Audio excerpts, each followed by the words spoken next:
О самых заметных криминальных событиях недели прямо сейчас в рубрике «Вести. Дежурная часть». В студии Алена Николаева. Здравствуйте. Рубеж не преодолел. Инспекторы ГИБДД Чувашии задержали подозреваемого в сбытии наркотиков, который собирался вывести партию зелья в соседний регион.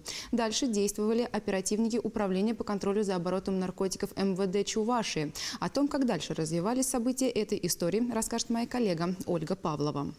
В 4 часа утра инспекторы ГИБДД стационарного поста «Рубеж» остановили такси «Лада Гранта».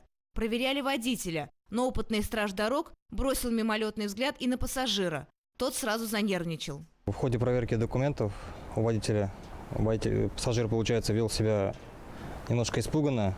Видно было по его лицу, что он чего-то боится.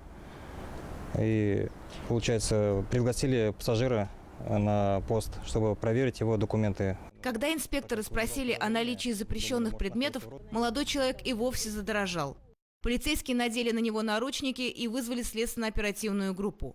В карманах одежды задержанного лежало 9 свертков с синтетическим наркотиком, порядка 150 граммов так называемых солей и более 200 тысяч рублей наличными. Это задержание сыграло на руку оперативникам Управления по контролю за оборотом наркотиков, которые проводили мероприятия в отношении лиц, связанных с одним интернет-магазином. Среди них был и 32-летний чебоксарец.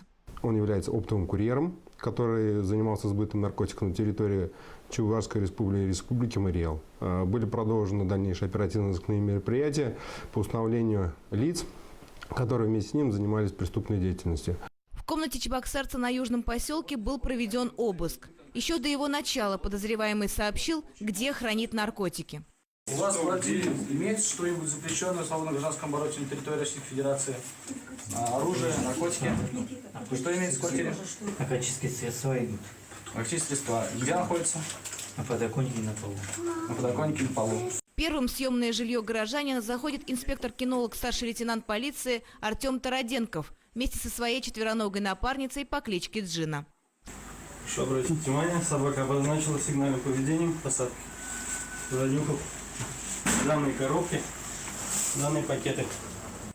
Судя по этим находкам, здесь же подозреваемый и фасовал необходимое количество наркотиков. Следом в мебельном ящике за диваном полицейские находят еще 1,5 килограмма запрещенной синтетики. Если бы не оперативники, все это было бы разложено по тайникам и закладкам. От крупного оптовика к мелким и далее по цепочке попало бы к покупателям смертельно опасного товара. В ходе мероприятий было задержано 3 лица на территории города Чебоксара, а также 2 лица на территории республики Мариэл, в частности города Ишкарала, которые совместно с нашим фигурантом занимались сбытом наркотиков путем оборудования тайников закладок. Возбуждено уголовное дело.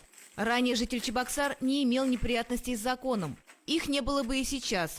Не соблазнись он предложением легкого заработка от интернет-магазина, уже не раз попадавшего в поле зрения полиции. Проводятся необходимые мероприятия.